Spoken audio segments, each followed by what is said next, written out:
Your mother says, "Don't do that." Immediately, what will you do? Your spouse comes after a week away, and the first thing he or she says is, "Honey, I did not cheat on you." Immediately, what will you think? Mostly, you will do the opposite of the speaker's intention. Why does this happen? To know the answer, do watch the video till the end. Hey guys, I am VIRLIN. You are watching English Puthagam. In today's video, we are going to look at the magic word S and how it influences our life from the book Magic Words by Tim David. Before that, if you are new to our channel, don't forget to subscribe and hit the bell icon so that you won't miss any future updates. Let's begin the video. What if they say no? Many times this hunting question would prevent us from showing our extraordinary talents because we fear rejection.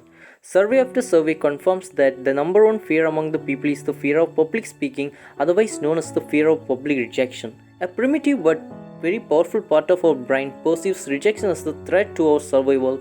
No hurts like nothing else.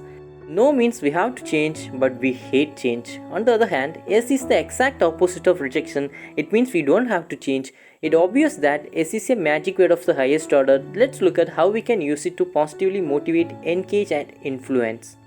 Our brain creates deep association between the word S and positivity, optimism, and confidence required to be a more influential communicator. Just by saying it, great things are happening. Our emotional brain doesn't handle negative words very well. No or not are almost sure to disappear from our subconscious, resulting we are reacting the exact opposite of the original intention. Here is a little experiment, you can do it right now to experience this effect. Don't think about smartphone for the next 10 seconds.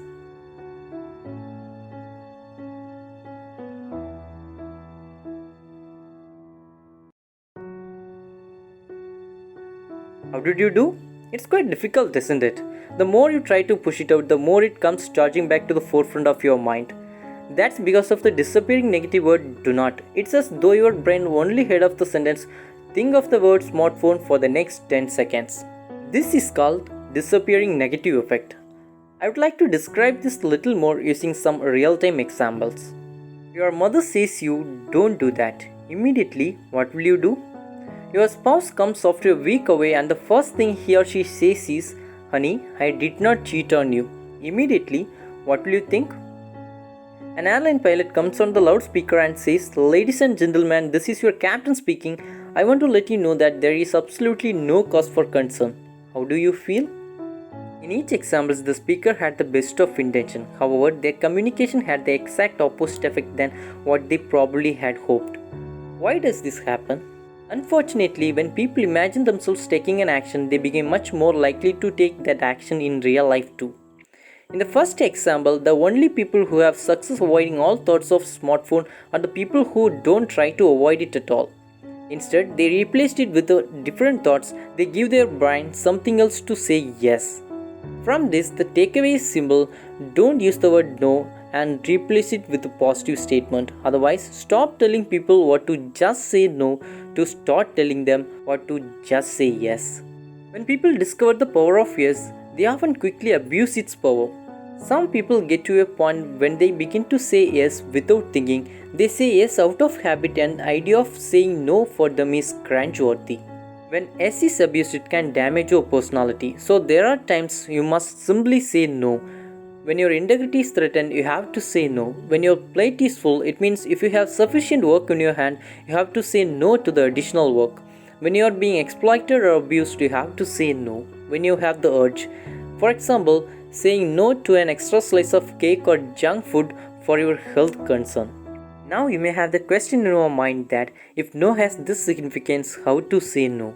Unfortunately, no hurts a lot more than yes helps. So instead of saying no immediately, give yourself time with the simple phrases like, "I'll think about it."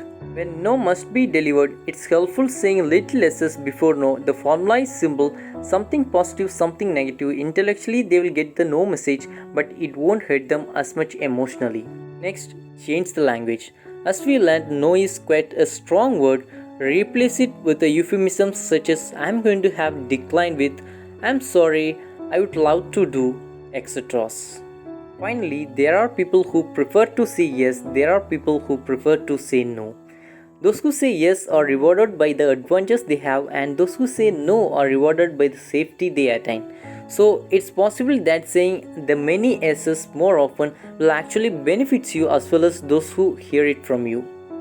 Thank you for watching. If you enjoyed this video, be sure to like, comment and share with your friends. For more upcoming videos, stay tuned.